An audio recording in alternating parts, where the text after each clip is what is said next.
Hello everyone, so welcome back to your English class. I'm going to explain for those of you who could not join our Zoom meeting, yang belum bisa ikut Zoom meeting yang tadi kita udah selenggarakan. Saya akan menjelaskan secara lebih detail ya di sini. Nanti teman-teman bisa lihat video ini. You can watch this video anytime you want because it's in my YouTube account.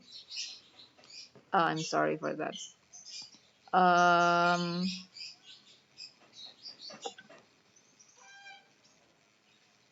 Here, di sini ada halaman tentang tugas-tugas yang akan teman-teman lakukan dan beberapa materi yang sudah saya posting. Jadi kalau sudah terbiasa dengan Classroom ya, silakan ke Classroom-nya masing-masing dibuka kapanpun enaknya saat sinyal internetnya sedang bagus ya. Kemudian saya ingat betul, I remember very clearly, pertama kali saya buka akun Google Classroom, saya posting tentang all COVID-19 YouTube playlist yang paling bawah ini ya. Kalau kalian lihat di layar, yang paling bawah ini, teman-teman lihat playlist ini. Nah, saya kemarin minta untuk teman-teman melihat dan menonton paling tidak setidaknya a minimum of 2 videos from the playlist ya. Nanti setelah kalian selesai, after you finish, I want you to post your opinion, your feeling, what do you think about the videos on this YouTube ya playlist. Jadi nanti teman-teman saya wajibkan untuk memposting argumen, opini, apapun itu bentuknya dalam bentuk tulisan biasa ya di sini. Nanti here ya di bawah sini nanti saya akan posting tempat untuk postingannya tentang bagaimana video yang kalian tonton. Misalkan kalian tonton video dari WHO tentang penyebaran COVID. Nah, nanti kalian tuliskan apa isinya, what is the video about, and then write me the opinion. What do you feel about it? Misalkan, I think this video is very important for people to watch. Or maybe kamu bisa bilang, I feel like this is a very good video because the animation is very good, the voice is very good, terus apa colorsnya, terserah. Pokoknya saya mau Anda ngasih opini tentang ini ya. Jadi yang pertama adalah komentar teman-teman tentang playlist yang sudah saya buat di YouTube. Saya yakin semuanya sudah lihat ya. Paham ya? Oke, if you are following me, then you're good. Nanti kalau misalnya ada pertanyaan bisa teman-teman WA di grup kelas. That's number 1, okay? And then number 2, last night I posted people and places for material under describing skill ya. Saya perbesar layar saya. Nah, saya ke ataskan. Jadi di sini ada people and places, oke? Okay? So ada materi yang saya posting. Nah, saya akan bahas ini sebentar. Jadi teman-teman yang masih belum bisa ngikutin tadi di Zoom, you're going to listen to me just explaining about this. Jadi ada 2. Kalau kalian buka, if you open this section, there will be 2 files. Ada 2 files. Yang pertama, the number 1 is PowerPoint files, and the second one is PDF files. I'm going to start my explanation with this one ya. Nah, describing people, personalities, and feeling. Oke. Jadi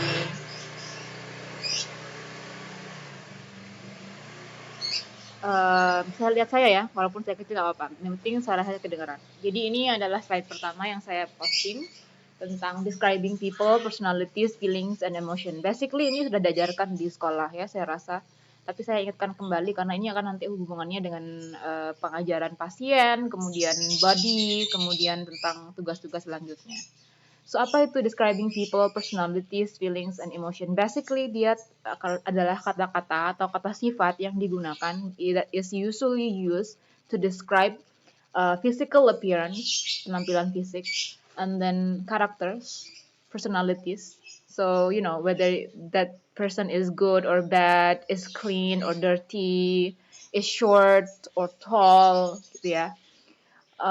Is big or small, something like that. And then feelings, perasaan ya. Jadi, how do you feel today? Misalkan kayak biasanya kalau Munur masuk kelas, saya tanyain gimana perasaannya hari ini, something like that ya. And then emotions, emosi ya. Let's go to the first slide. Nah, ini slide yang pertama isinya tentang ini ya. Jadi isinya tentang wajah, face, build, badan, nose itu bentuk hidung, hair itu adalah bentuk rambut. Jadi di sini sudah ada macam-macam kata-katanya. Kata-kata ini yang nanti akan dipakai that you are going to use to explain somebody. For example, saya kasih Anda foto seseorang. And then I ask you, can you explain or can you describe the physical appearance of that person? Bisa nggak kamu menjelaskan penampilan fisik dari seorang itu? Nah, kamu mulai dari wajahnya. Square, oval, round, triangular gitu ya. Dan seterusnya. Nah, ini saya nggak akan jelaskan artinya masing-masing apa, like one by one. I will not explain one by one or describe one by one. But I want you to actually use your dictionary, pakai kamusnya, pakai template-nya. Karena ini sebenarnya kata-katanya mudah banget ya. Cari aja yang susah-susah baru di-translate. Yang lain-lainnya gampang. Kayak misalkan di nose bagian hidung, long atau pointed. Pointed itu artinya mancung ya. And yang lain-lain. Silakan kamu cari. Please find it yourself ya. Biar nggak lama-lama. And then seterusnya setelah wajah, kemudian bentuk tubuh, kemudian hidung, di slide selanjutnya adalah there is information about eyes, mata, height, tinggi, kemudian age, umur, dan bentuk mulut ya, atau bentuk lips lah, bibirnya. And the other one on the bottom, this one is general appearance. Jadi penampilan secara general, contohnya adalah handsome, ganteng ya, cute or manis, or beautiful or cantik gitu ya. Jadi ini yang general, kalau ini yang lebih spesifik. So you are going to learn about this and please find it yourself in your home ya, while you are staying at home. Terus kemudian setelah physical appearance ada yang namanya personality atau karakter ya. Jadi orang-orang itu pasti beda-beda personality-nya. Contohnya tadi kita bahas di Zoom, so we talk about this in Zoom. This one is lazy, for example. Lazy means you don't want to do anything, you just want to sleep, you just want to stay at your home doing nothing, you don't want to cook, you don't want to just do nothing and probably listen to music and stuff like that. And then there is also untidy, for example. Untidy ini berarti nggak rapi ya. Jadi kalau pakai baju nggak dikancing bajunya atau apa segala macam. Nah, ini semuanya teman-teman akan cari sendiri artinya apa ya. Saya hanya menyediakan aja kata-kata yang bisa dipakai. Ini juga this slide as well explain about personality or character. Contohnya shy itu artinya pemalu ya. Jadi yang lain-lainnya silahkan cari sendiri artinya apa. Kamu udah download filenya juga kan ya. And then this one as well is about character and personality.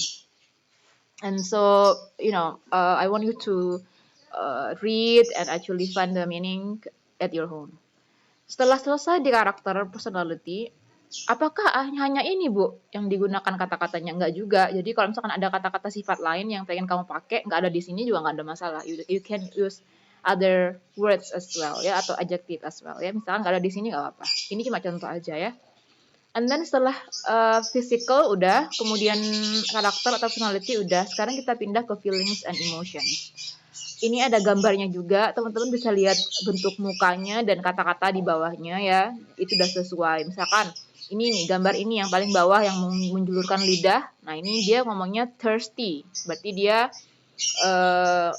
haus ya. Jadi ini sudah digambarkan dengan ada mukanya di sini. So I think it's very easy for you to understand each picture. Jadi kamu pasti ngerti masing-masing ini apa. Kamu tinggal pakai HP-mu, tinggal pakai kamusnya masing-masing to find out the meaning of each picture. Okay? If you have any question, do let me know. Bisa di WL saya juga nggak apa-apa. Kalau emang nggak nemu ya artinya apa. Setelah itu ada juga emoji. For example, this emoji is something that you probably are very familiar with. because you use this at your home or at your phones when you chat with your friends and something like that. There are emojis like this to describe about your feeling, yeah, or this one as well to describe about your feeling and emotions, whether you are tired or maybe happy something, or maybe sick, something like that. Okay, so that's all for describing a person. Now I'm going to move to places. Tadi people, sekarang places. Nah, ada dua kan ya. Nah, sekarang place. Nah, place itu tadi sudah saya jelaskan juga di awal. Nah, jadi ini yang kedua, file kedua, bentuknya PDF ya, adjective for describing places. Jadi ini kata-kata yang dipakai untuk menjelaskan tempat ya. So,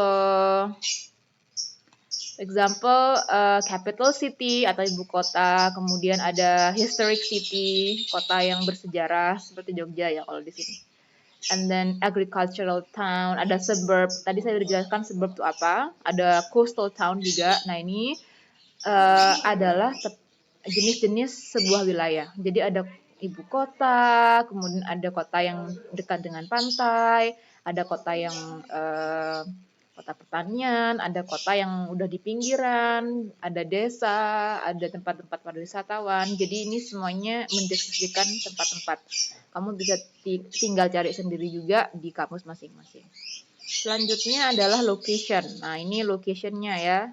Contohnya in the center of, di tengah-tengah, on the coast. Nah ini on the coast itu artinya di garis pantai.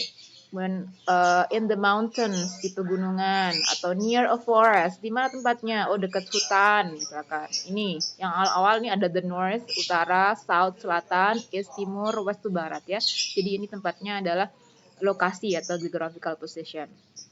Kemudian selanjutnya adalah surrounding area. Ada juga di sini, silakan kamu cari sendiri artinya apa biar nggak lama ya. And then building or places of interest.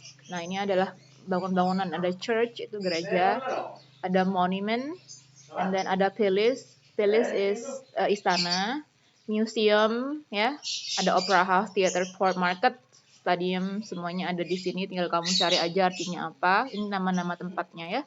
Kemudian adjective to describe places. Nah ini baru adjektifnya. Tadi kalau kita mau describe orang itu kita bisa pakai small, short gitu ya. Nah kalau misalkan tempat itu banyak ya macamnya. Seperti misalkan calm, jadi tempatnya tenang, nggak rame, nggak banyak orang.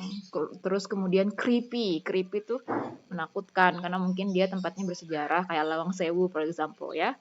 Maybe modern, maybe if you go to Jakarta terus kamu lihat bangunan-bangunan tinggi yang modern sekali, nah itu bisa dideskripsikan dengan kata modern ya.